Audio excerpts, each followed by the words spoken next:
So, the next session tayo will be pang fourth na po siya, pero it will be divided into two. So, yung first part,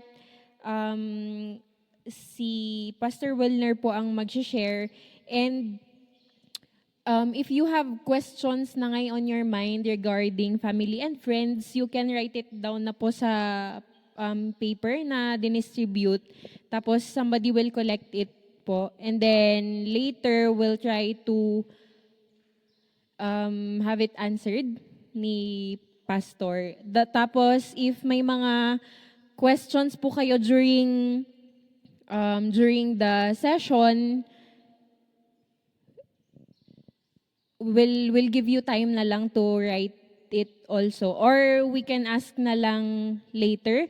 No, haan man nga ma-answeran ngay kat adamat kit di pa iti part 2. So, we'll try to sing it na lang later. So, yun po. Ag-start tayon garod. We'll ask Pastor Wilner.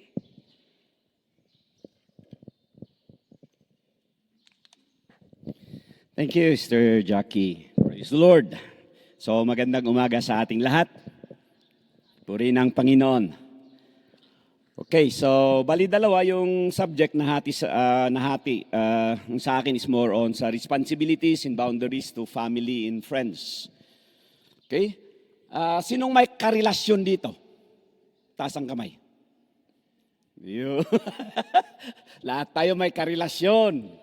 Of course, first, our relationship with God, and then our relationship to our family. So I'll be talking about the responsibilities and boundaries to family and friends. I know I will not be able to cover everything, but at least this will give us an idea regarding kung paano natin talaga babantayan yung or paano natin maibibigay yung ating responsibility, especially of course sa mga parents din natin, mga siblings natin. Ano ba yung mga dapat din nating malaman tungkol sa area na yon? As I have said, I don't have all the answers, but God has the answer. So whatever the Lord has laid in my heart as I have prepared this, I myself am actually blessed when I was preparing this. So anyway, identity in Christ, covering yung responsibilities and boundaries to family and friends. Pero hindi ko masyado siguro matatakal yung sa friends kasi ang pinaka-close dyan is yung ating family. So alam natin na life is full of relationships. Amen? Kaya tinanong ko sinong may karelasyon. Lahat tayo merong karelasyon. Yung relasyon natin sa ating Panginoon, yung relasyon natin sa ating parents, yung relasyon natin sa ating mga siblings, sa mga friends natin, sa mga katrabaho natin, kaopisina. So talagang life is full of responsibilities. Father in heaven, we continue to lift up your name in this place, O Lord, as you have called us, Lord, to be light and salt in this world, and especially to our families. We commit unto you this session again, praying, Holy Spirit, that you be the one to teach and to speak to us in this area. Holy Spirit, you are our teacher in Jesus' name. Amen. So itong mga relasyon natin actually, part ito ng wonderful design ng Panginoon. Just think of it. Ano kayang itsura ng buhay kung walang relasyon? Kung ikaw lang. Kaya nga sabi nila, no man is an island. Whether you like it or not, meron at meron tayong karelasyon. Amen? Relationship. Of course, I have said, first, our relationship with God. And then, automatic na yan, yung relationship natin sa ating pamilya. Kang runana, of course, itinanang kantatang tayo. And then, our siblings. And then, as we grow, we have our friends. At your stage now, at your age, some of you, many of you are working.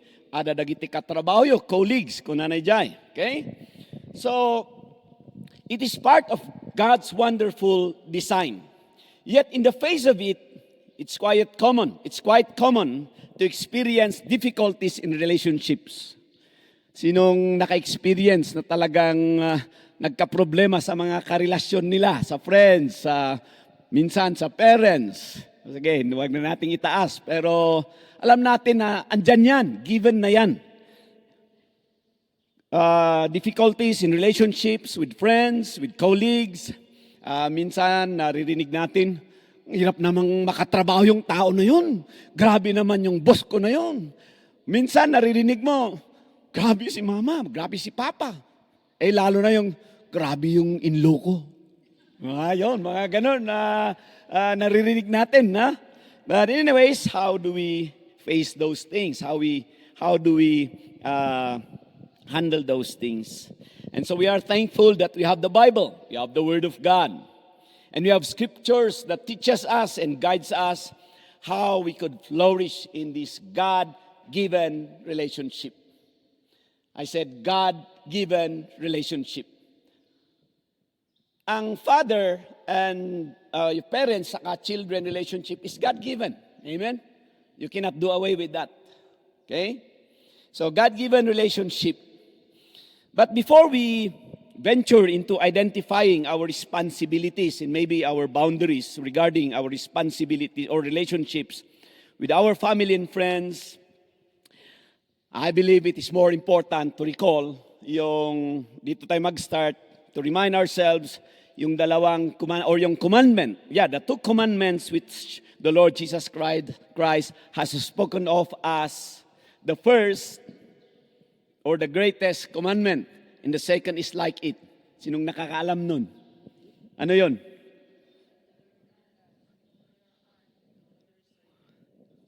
Amen. That's the first. Ano yung second? Love your neighbor as yourself. So doon talaga nag-uumpisa yun. Yun yung pinaka-foundation nitong ating teaching ngayon.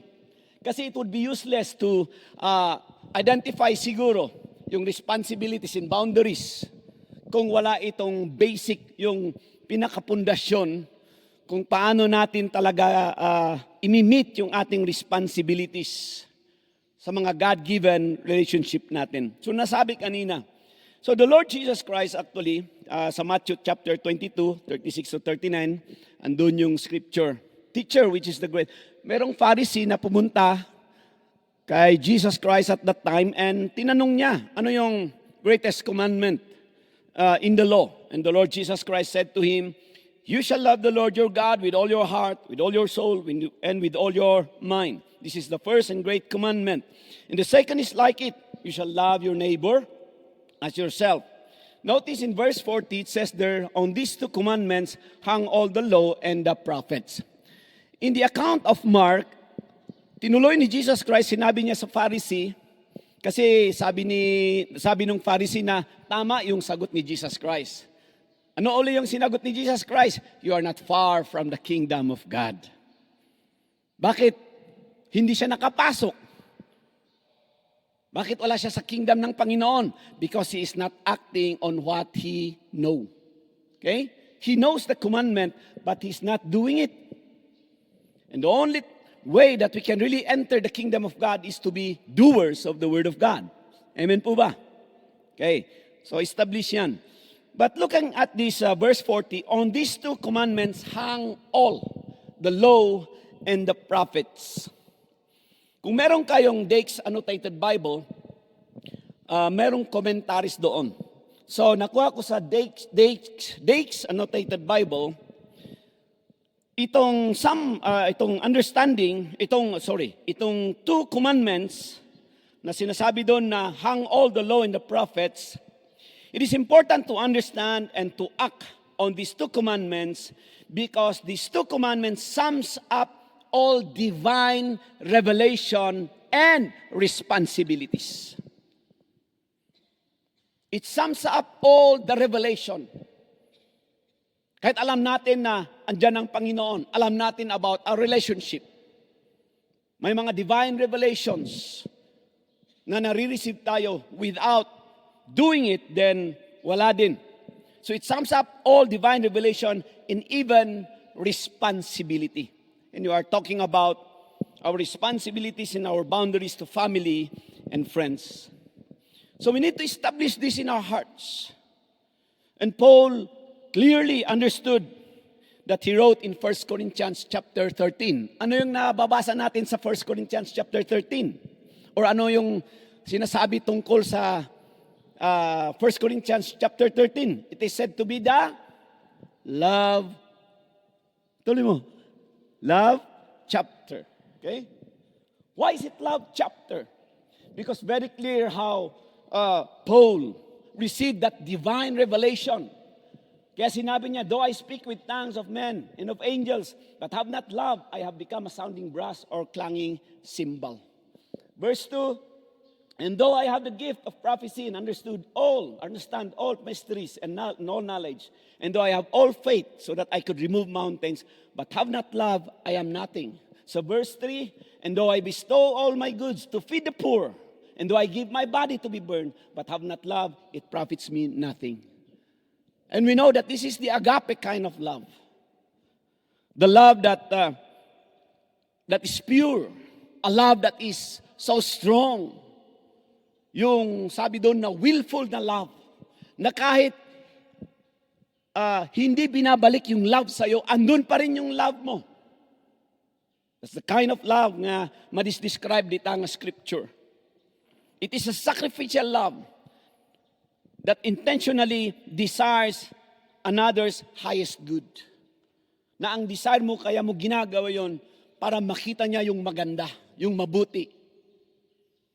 So we are establishing yung foundation para yung responsibilities natin as children and eventually as parents and yung boundaries na ating ilalagay, if it's all based from the Word of God, then we are safe.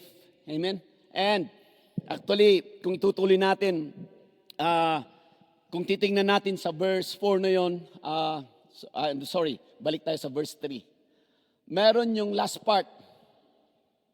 Ano yung last 2-4 na letters? Basahin nga natin lahat. Yung last 2-4 letters. Everybody. It profits me nothing. Sinong businessman dito? Sinong nagbi-business dyan? Usually, ang business person o yung, kahit kayong employed, di ba? Yung profit talaga. Meron kaming kinakantsawan noon dito, yung anyway, nagbi-business siya. Nung una akong dinala ng Panginoon sa ministry nito, may na-meet akong businessman. Anyway, ito yung profit natin. Sabi nila, profit. Hindi, profit. Sabi nila ganun. Oo nga, profit. Hindi, profit. Sabi nila ganun. Bakit profit? Oo, kasi businessman. Ang palagi ang sinasabi, manuti ka ng tsaktad tangal daw. Manuti na gain ko. Ijain lako ka na jay. So, ganan siya. Profit. So, very clear. Without that love, it profits us nothing. So we connect it even if we are helping our parents or others. We bless others without the love, then there's no profit.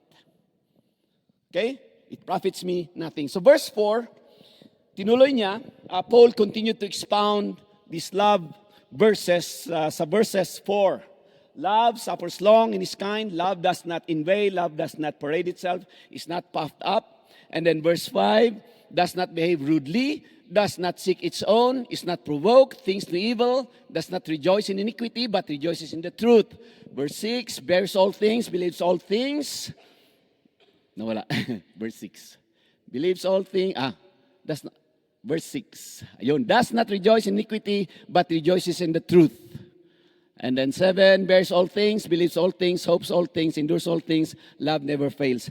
Mano kada kayo tinakasar dito yung ministry? Ilan sa inyo ang na-officiate dito sa wedding? Brother Harold, yun, 1, 2, 3.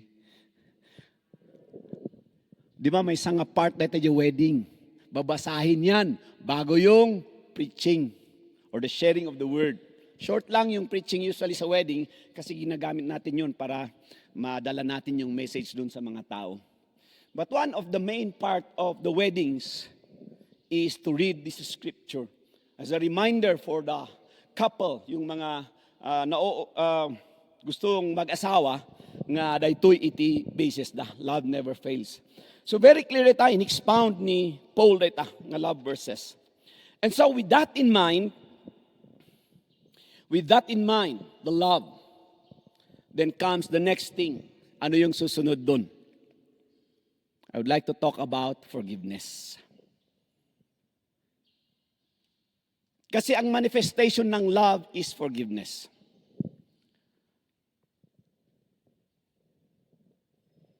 With that in mind, we demonstrate love through forgiveness. Romans 5 verse 8, but God demonstrates His own love towards us in that while we were still sinners, Christ died for us.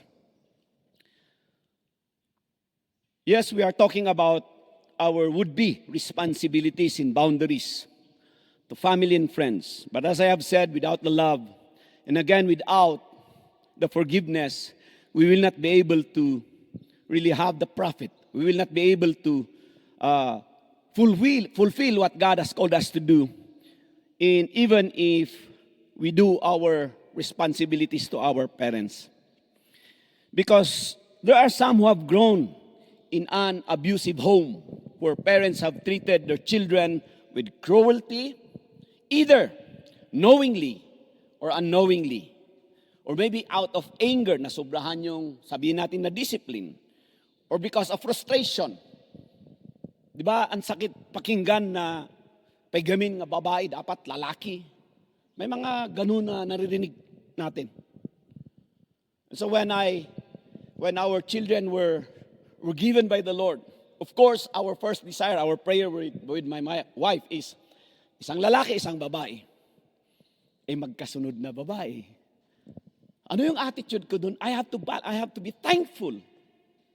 Otherwise, I will find myself na palagi akong galit sa anak kong babae kasi hindi sila lalaki.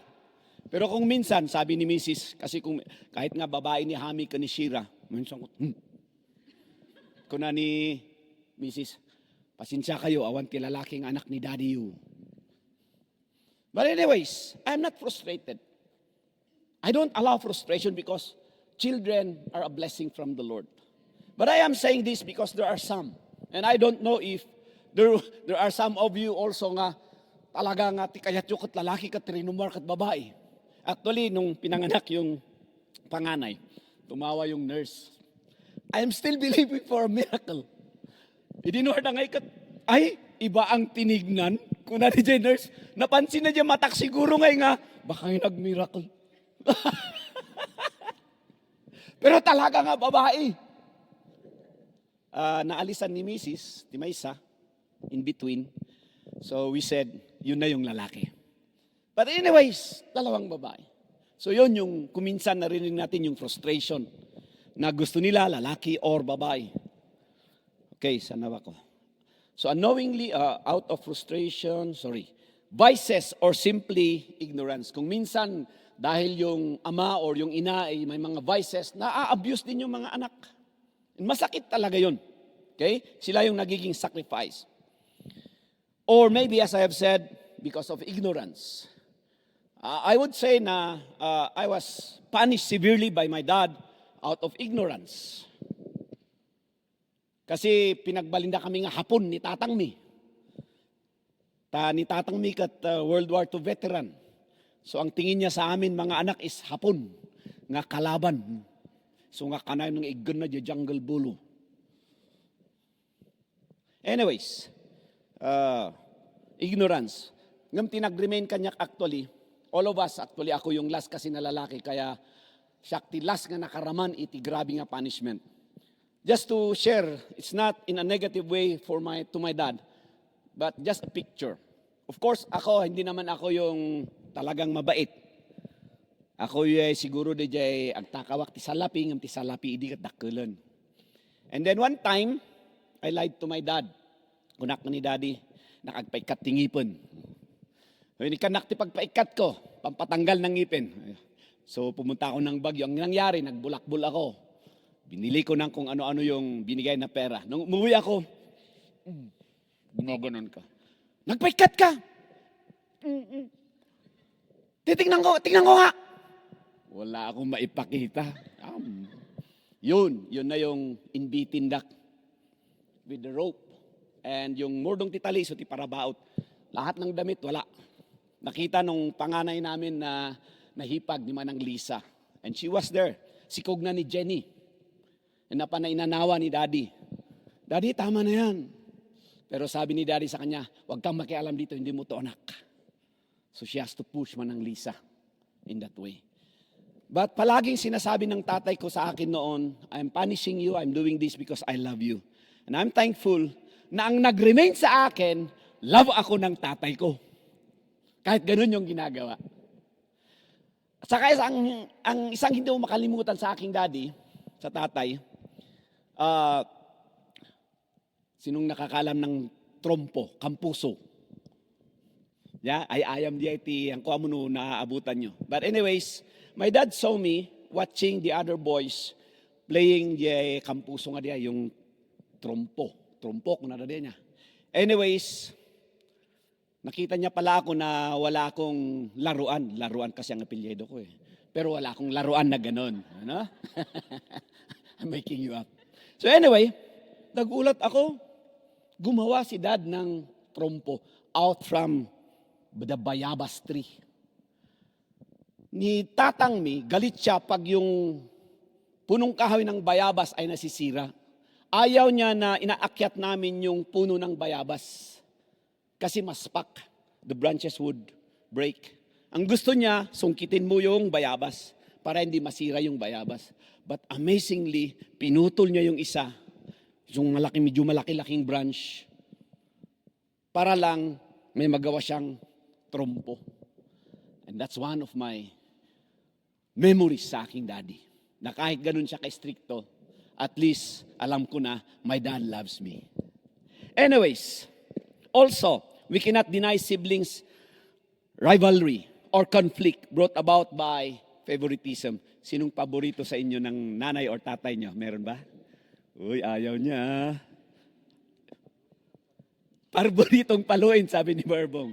Pero kung tatanungin kayo, sinong paborito ng tatay at nanay nyo, in case na andito kayo na magkapatid, sigurado magtuturuan kayo, no?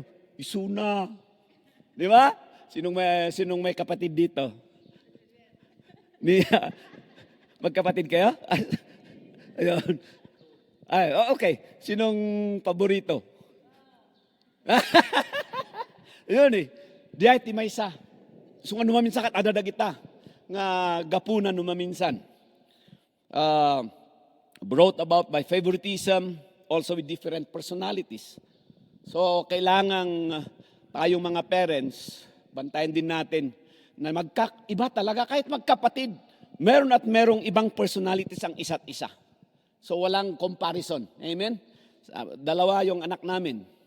Magkaiba sila, pero hindi namin kino-compare. Huwag po nating sabihin na, pipiyapay ni. Ay sos, awan, isudan to tiyag-apan. So nga kasi kami idi. Kasi out of ignorance of our dad, apay nga mga tuladon ni ko. Sinumanan.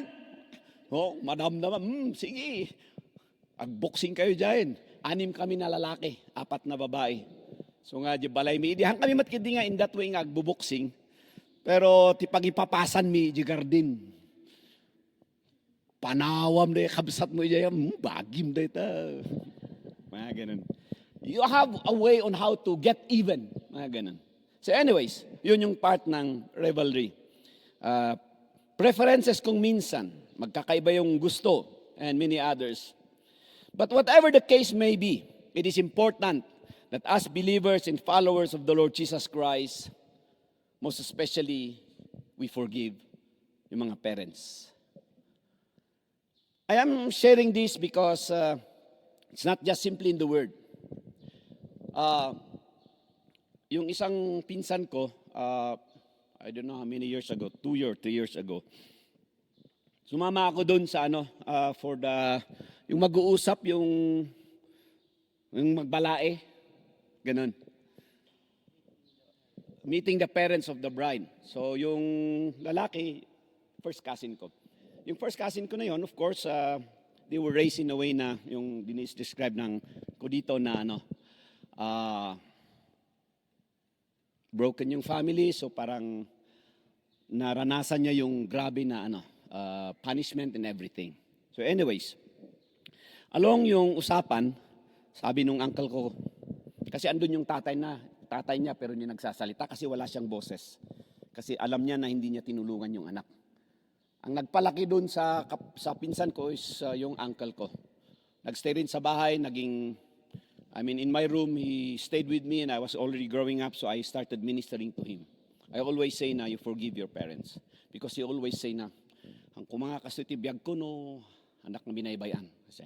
So I have to minister to him. Anyway, nung time na sabi nung uncle ko, apay, hamo nga ayaban ni nanang mo. Biglang, gastos, talagang lumabas sa bunganga niya yung galit niya. So I have to bring him aside. I said, Ading, you're going to start with your family. I believe you don't want to bring this kind of spirit to your family. So you have to forgive your mom and your dad. Andun yung tatay niya. Sorry manong, sorry. Gumanon siya. But anyways, yun yung sinabi ko sa kanya. Na wag mong dalhin yung sama ng loob mo sa next na family mo. So you have to forgive. And praise God, very important talaga yung forgiveness. Kasi kung hindi natin mababantayan, madadala natin sa next family. Okay? Sa ating binubuong family. Because as I have said yesterday, last night, some of you are already married. Many of you maybe are planning for that, for marriage also. And I would like to say na you have to be sure na pag mag-asawa ka, wala kang daladalang mabigat na sama ng loob from parents or even your siblings. Because you're going to start a new family. So it's very important that we forgive. Forgive for our own sake. And that's very consistent in the Word of God. In 1 John 3:15, whoever hates his brother is a murderer. And you know that no murderer has eternal life abiding in him. Matthew 6:12, dun sa prayer na tinuro ni Jesus Christ, forgive us our debts as we forgive our debtors. Then sa verse 14 and 15, for if you forgive men their trespasses, your heavenly Father will also forgive you. But if you do not forgive men their trespasses, neither will your Father forgive your trespasses. Why is forgiveness very important? It brings healing. It brings restoration. Amen? So from the love, then comes the forgiveness. So whatever things na naranasan natin sa ating parents or siblings or whatever, it's very important to let go, to forgive. Amen? And from that, we will see kung ano pa yung binibigay ng Panginoon or especially sa responsibilities and boundaries to family and friends. But I would just like to take this time to pray. Father in heaven, we come before you today. It is only you know, Lord, ikaw lang nakakaalam kung ano talaga yung hurts namin sa buhay namin. From the time that we were young up to this point of time. But you have brought us here, Lord God, for your purpose and for your glory.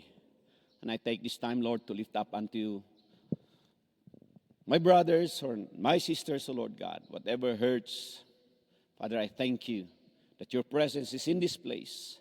And truly, we are free, O Lord God, because you have made us free. I pray, O Lord God, that you bring healing upon our emotions, O Lord God. Whatever hurts, nga naramanan mi gapu iti, siguro punishment or words that were released or whatever things. We thank you so much, O Lord, that we feel the release on the inside of us. And that truly, O Lord God, as you have said in your word, whom the Son sets free is free indeed. All in Jesus' name, amen. So from that perspective, from this perspective, we can now safely draw the line as to what is the extent of our responsibilities and boundaries to our parents, siblings, and even to our friends. As I have said a while ago, hindi ko didiscuss lahat. But with the Word of God, marami tayong, as you grow, as we all move into all those things, marami pang ituturo ng Panginoon. So we look at 1 Timothy chapter 5, 4-8. But if any widow has children or grandchildren, let them first learn to show piety at home and to repay their parents. For this is good and acceptable before God. Now she, who is really a widow and left alone, trusts in God and continues in supplications and prayers night and day. But she who lives in pleasure is dead while she lives. And these things command that they may be blameless. Verse 8. But if anyone does not provide for his own, and especially for those of his household, he has denied the faith and is worse than an unbeliever. From the scripture that we have read, the first place actually to show faith, trust, and obedience to God is in our homes. Sa bahay po natin. Amen? Kaya nga very important yung love and yung forgiveness na yun. Kasi kung sa bahay ka nasaktan from your parents, it is really hard to show faith to them. Or mabalin siguro maipakita tayo pamati kanyada. But without the love and forgiveness, what kind of love or what kind of faith are we showing them? So the first place to show faith, trust, and obedience to God is in our own homes, to our families, own families. As we have read in that scripture, children or grandchildren, let them first learn to show piety at home and to repay their parents. Anong verse yun? Pa-atras man, Sister Joy. Dun sa yung piety ko na. Yun. Verse 4.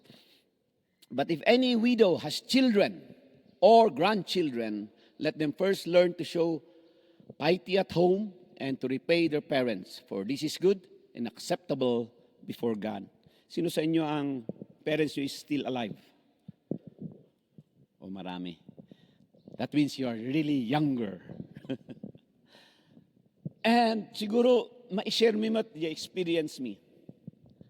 Kasi siya tikimot. So, naabutan me, our parents, very old na. The parents of Jane was also old, and that time, actually, it was the month of our wedding. Oh no, it was the month where Hami, was to be birthed. Doon namatay yung tatay niya. Okay? So, she was not able to go. But I have to go.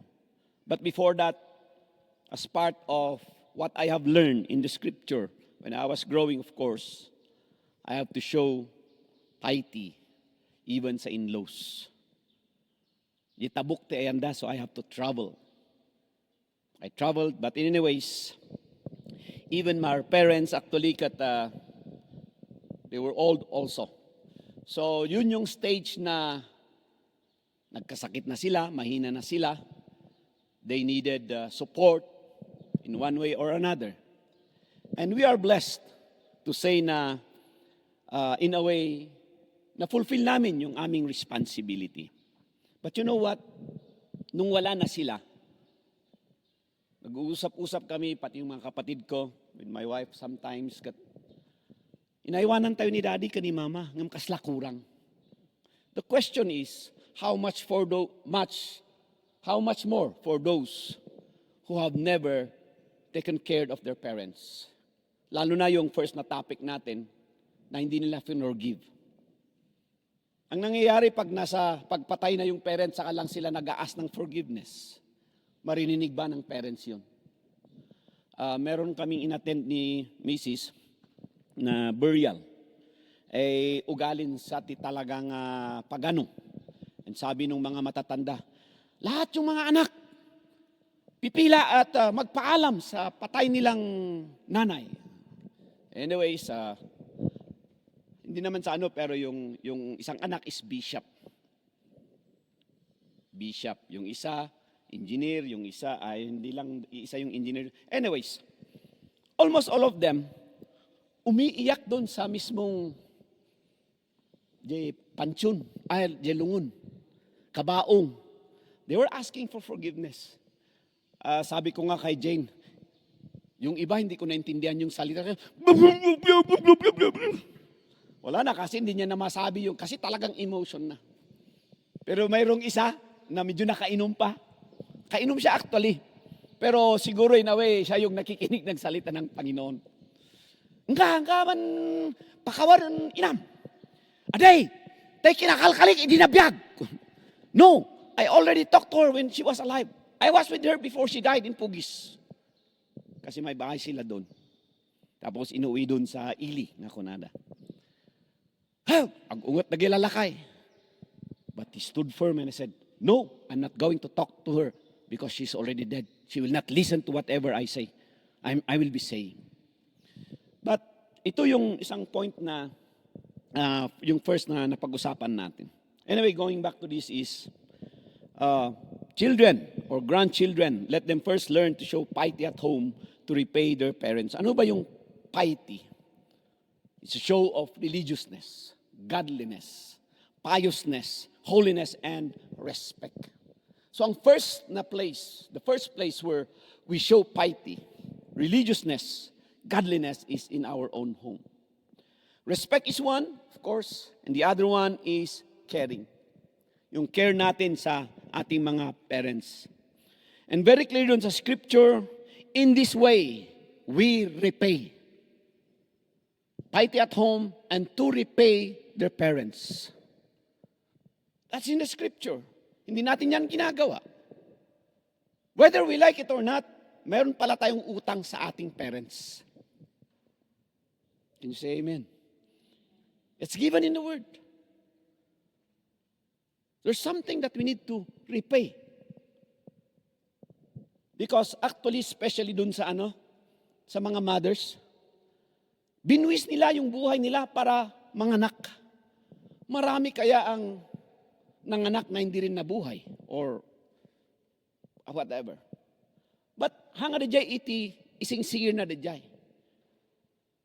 But the scripture is very clear because it is good and acceptable before God. It is good and acceptable before God. In other words, it is one of our indispensable duty. So habang nabubuhay ang inyong parents, this is the time that you say thank you to them. This is the time to share the scripture to them, to show your love to them. Whatever may be the case. But it's for your own healing and for the healing of your parents and whoever is there. It is our indispensable duty that while our parents are alive and are in need of help or support, this is the time that we show itong piety na ito.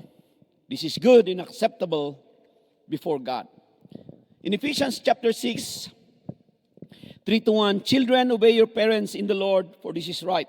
Honor your father and mother, which is the first commandment with promise, that it may be well with you and you may live long on the earth. Ito yung promise ng Panginoon dun sa Ephesians. It's a long life. Blessed life. Long life. Yun yung promise dun sa commandment. So even actually from the Old Testament, we read the instructions regarding respect and care about our aging parents. I'll read to you 4 scriptures that I found doon sa Old Testament. Of course, yung una connected doon sa binasa natin. Deuteronomy 5:16, honor your father and your mother as the Lord your God has commanded you, that your days may be long, and that it may be well with you in the land which the Lord your God is giving you. So there's a connection doon sa honoring our father and mother. Proverbs 23:22, listen to your father who begat you, and do not despise your mother when she is old. Proverbs 20:20, whoever curses his father or his mother, his lamp will be put out in deep darkness. Leviticus 20:9, for everyone who curses his father or his mother shall surely be put to death. He has cursed his father or his mother, his blood shall be upon him. As in the Old Testament. Yet it is carried through even in the New Testament. Because the Lord Jesus Christ rebuked the Pharisees and the scribes because of their man-made tradition that has nullified the very scriptures that we have read, especially dun sa honoring your father and your mother. Na andun yung kwento dun sa Mark 7, 9 to 13. Okay. And he said to them, all too well, you reject the commandment of God that you may keep your tradition. Ang isang point dito is we have to be careful sa mga traditions. Otherwise, you will be missing yung mga bagay na gusto ng Panginoon na gawin natin. As one coming from pagan practices, marami yung traditions na gustong ilagay sa isang anak. But you as one who has believed in the Lord Jesus Christ, I'm not saying that you rebel against your parents, but it is time for you to really rise and say to them with love and with care regarding your stand as a believer in the Lord Jesus Christ. And I did that many times sa mga uncles namin regarding our relatives. And praise God, yung authority ng word. Remember your mom. Okay? Hindi naman sa ano, pero parang naalala ko lang nung burial ng mom mo. Ang isang practice doon sa kanila is yung members of the family will be following yung sasakyan kung nasaan yung bangkay. No? So yun yung isang practice. I don't know, mostly sa lowlands yun. So anyways, ako naman, of course, sumakay ako sa sasakyan, sinusundan ko, I saw your lola. And sabi ko sa auntie mo at saka kay Pastor Johnny, tignan mo ang ginagawa ng tradition. Yung mother-in-law mo, meron siyang kapansanan. Hindi siya makalakad ng gusto. Talagang ano. So I said, this is the perfect time for us to really break one of those man-made traditions. Kasi mas lalong nahihirapan yung family. Isa yung in-explain ko doon. Imagine yung time na parang ipaparade. Parang yung agony, yung pain, tatagal pa. Kung pwede nga lang talagang pag natapos na yung service, para naman makaabante na yung mga family, idulin tayo niya bang kaya nga na ginagado-ado nga seremonya. It's not a disrespect on that part, but if it is a tradition that brings you to that makes you break the things of the Lord, then you have to stand strong. But do it prayerfully and do it with love. Amen? Sunod-sunod yung pangputa ko dun. Anyways, ito yung isang kinorek ni Jesus Christ. For Moses said, honor your father and your mother, and he who curses father or mother, let him be put to death. Verse 11, but you say, if a man says to his father or mother, whatever profit you might have received from me is korban. Ano yung korban? It is dedicated to the temple. Talagang, the people, the children were actually following. They prepared something for their parents. And then ito naman yung si priest na gumawa ng sarili niyang law. Sinabi niya, para hindi ka mahirapan sa parents mo, i-promise mo na lang yan sa temple. So, sabi ni Jesus Christ, dahil sa tradition, they break the law of the Lord. And then, also, talking about yung boundaries para alam natin makakatulong. As I have said, hindi lahat masasagot natin in a way, but from the scriptures and examples we learn. So Matthew 15, 26 to 28, the conversation of the Lord Jesus Christ with the Canaanite would also teach us something regarding the extent of our responsibilities to our parents or even sa families natin. So, Matthew 15, 26 to 28, but he answered and said, it is not good to take the children's bread and throw it to the little dogs. And she said, true Lord, yet even the little dogs eat the crumbs which fall from their master's table. Then Jesus answered and said to her, O woman, great is your faith. Let it be to you as you desire. And her daughter was healed from that very hour. A little background of this scripture is the Lord Jesus Christ was in a Gentile district. Ang priority talaga, ang first na pinuntahan ni Jesus Christ is mga Israelites. So yun yung priority niya at that time. At that time, of course. Yun yung dieti trust iti or dieti focus iti ministry na at that time. And for some reason siguro, because of yung humanity pa rin, dun sa katawan ni Jesus Christ as a human being, he was exhausted. So perhaps he wanted to have a rest in a way. So pumunta siya sa Tyre and Sidon. And at that time that he was supposed to relax, ito naman yung time na pumunta yung woman na yun, the Canaanite woman, and asking him, iti may sanga favor. Now, in relation to us, we too sometimes are exhausted. Sometimes we are financially drained. Or hamot lang, kung natayo lang, nga financially drained, but there are daduma nga papanan na kumati kwarta or finances tayo. And there are other pressing needs. Usually it is in these times where there are additional demands from our parents, from our siblings, from our friends. So how do we react? As ano tiyang ag-react mo't ditoy? Now, the answer of the Lord Jesus Christ was not derogatory or hateful nga remark na jay. But we all understand from that scripture that Jesus was testing the woman's commitment to her request and to test her faith in Him. And this is one thing that I learned also. No adadagye umay. We have to be sensitive. We have to be discernful. And at the same time, especially our parents, no napay nga namati, to really rise up also in faith.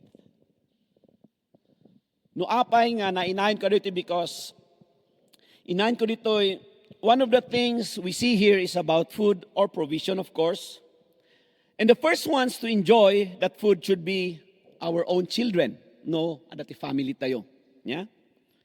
Now, this Gentile woman showed her faith, and we must also discern if God is using us to bring fruit or answer to somebody's faith, especially, of course, to our loved ones. Amen? Tadiyalat tatitras na dajay. Nga umay damot iti-knowledge ka ni Apo Diyos kasi jay nabasat yung scripture. Let us help our parents, our relatives act in faith that they don't basically be begging. And they don't see you as their source. Hindi ikaw yung source nila. It is God still. Amen? So we need to teach them and guide them in that way. Because there are some, ijay ministry, panagmin-minister ko, as I have shared in one of my preachings when I was in Taiwan, I asked, there were 4 ladies who don't want to go home. Ang nagsasabalik na sunda, jamaysa ko na ngamti ko na jamaysa, kasano kayo nga agawid, pastor, sakti inauna, iti pamilya. I am the eldest among the family. She's a girl, she's a woman, she's a lady. And sabi niya, kung uwi ako, walang magpapaaral sa aking mga kapatid. Sabi ko sa kanya, it's not your responsibility to send your siblings to school. You have your own family. Oh, pero ang dad ko kasi ano. And sabi ko, the more that if you don't really teach your dad and even your siblings, ingganan to sikatitang tangadan da.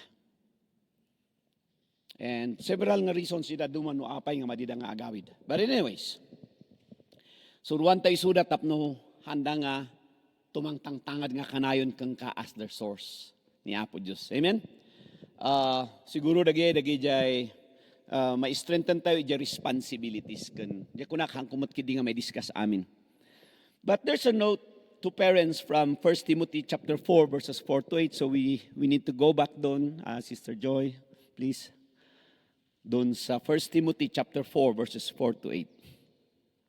And tignan natin yung ibang instruction na binigay ng Panginoon through Paul kay Timothy. If any widow has children or grandchildren, let them first learn to show piety at home and to repay their parents, for this is good. Okay, so tapos na natin sa verse next. Now she who is really widow and left alone, trust in God. Yan, yung na-start na natin. That they would trust in God, even though they are widows or they are in need. Hindi lang po widows, but sa old age, okay? And continues in supplications and prayers night and day.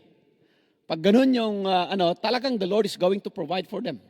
Next But she who lives in pleasure is dead while she lives. Yun yung isang bantayan natin. Na kapag yung parents, in a way, hindi nila, they're just squandering what you are giving. Apa ituloy yung pailang agitid. There is also a balance in that. Amen? No squander da, no sabalit ipangusaranda. We have to really be strong in that also.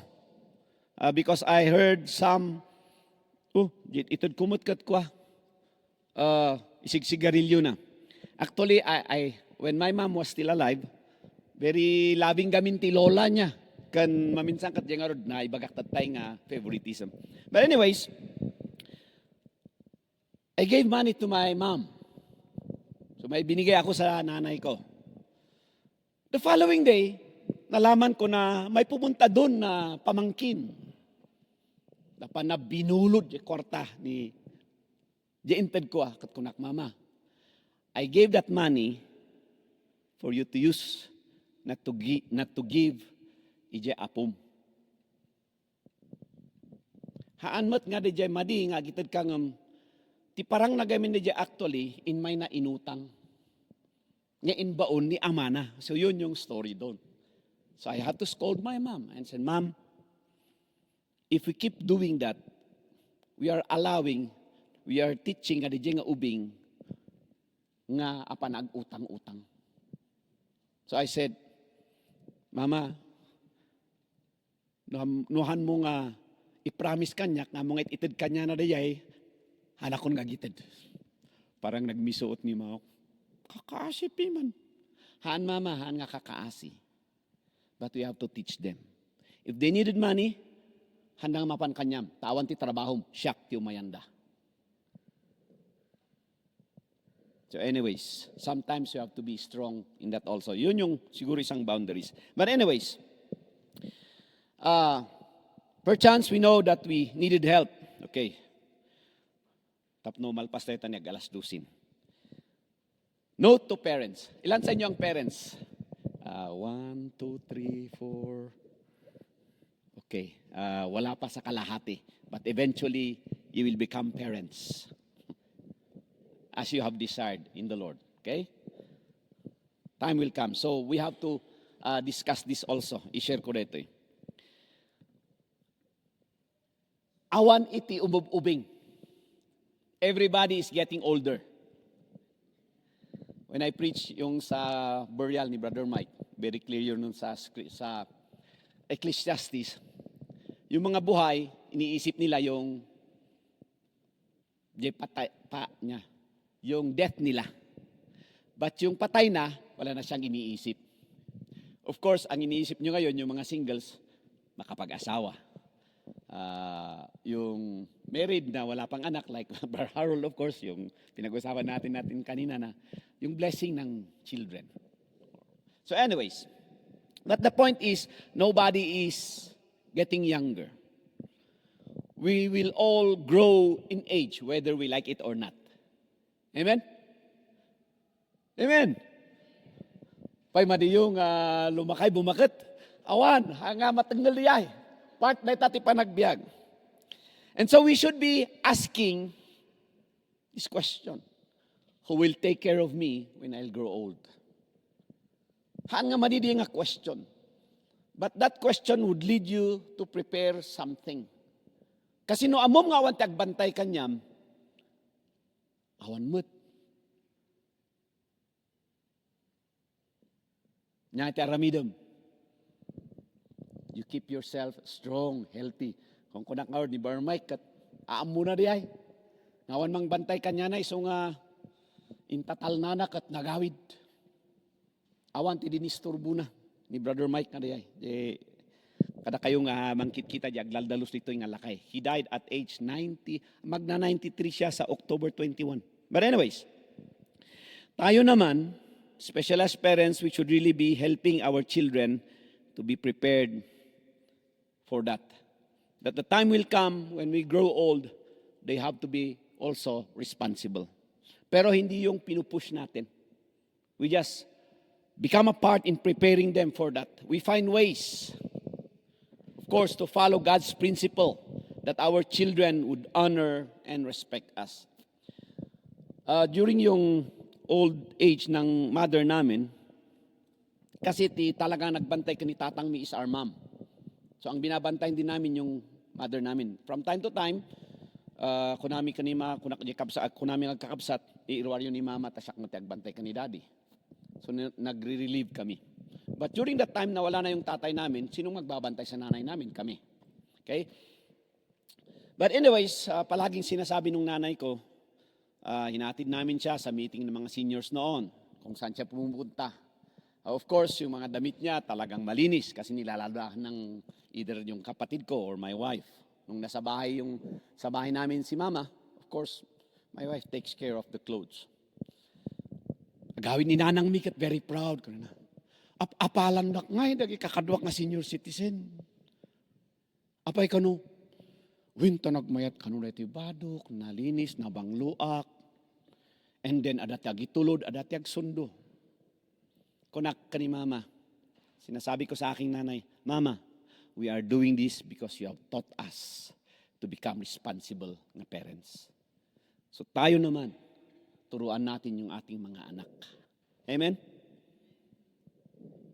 Pasitahan pa, ahong pati asawa yun, naging duma. But this is something for nga danunan tumatlaan. Anyways, we find ways to follow God's principle that our children would honor and respect us. We draw them closer to God through His Word, at the same time drawing them close to us that they feel and understand us. Amen?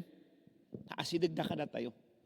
Awan kuma kada kayo iti adayo kani nanang yo kani tatang yung as children. At the same time, we also need to do what needs to be done in our personal capacity, that we would not be a burden to our children when that time comes.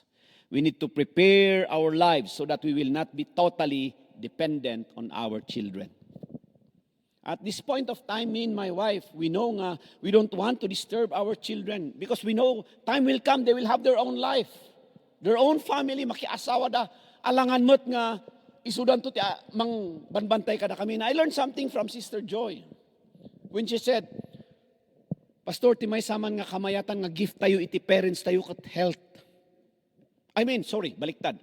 Ang ti kamayatan gayam nga i-gift iti may nga parent iti anak na is the health as a parent.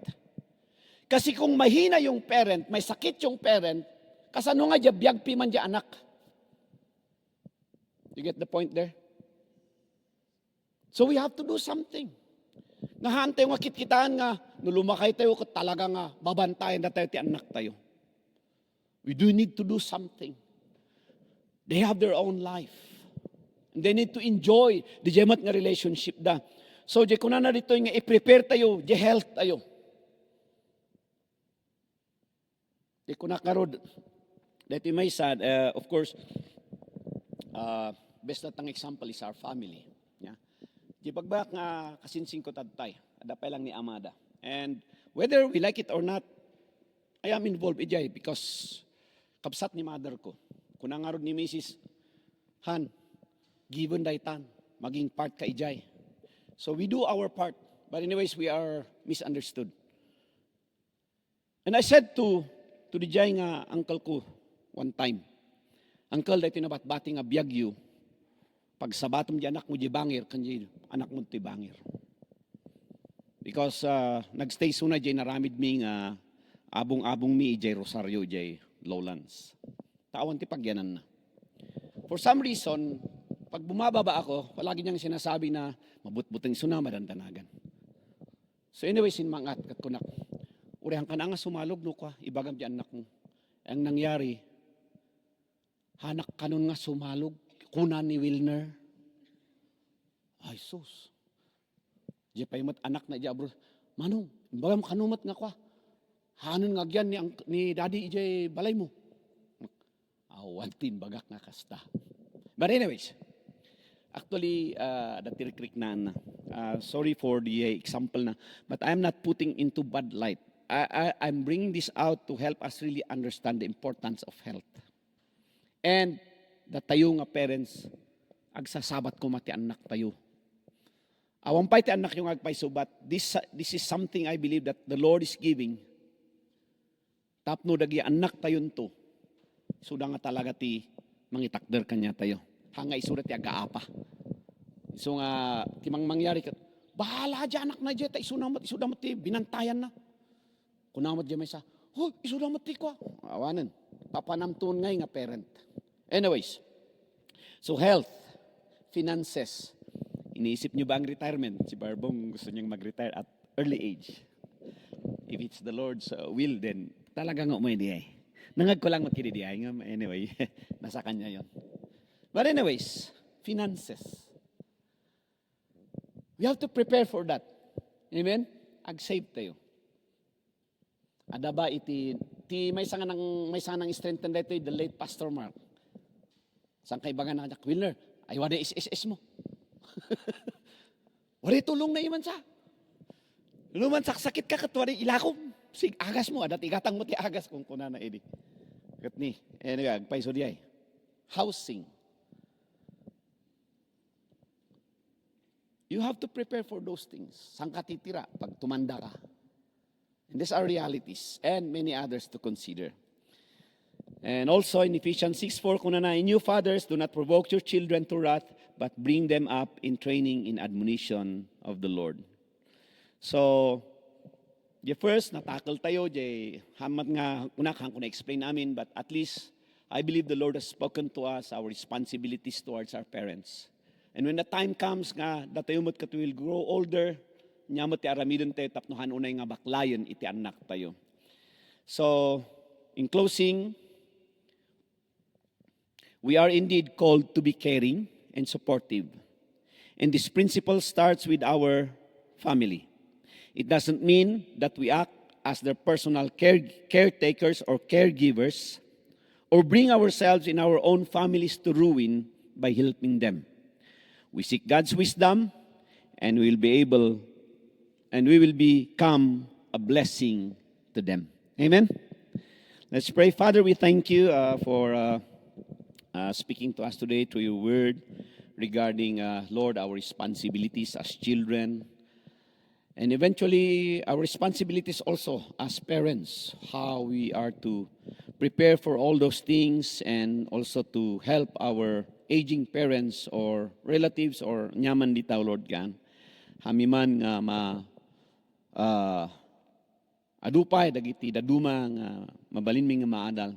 But for the things that we have learned today, Lord, let it be like a prime kada kami to seek you more even in this area. Father, thank you for the lives of my brothers and my sisters.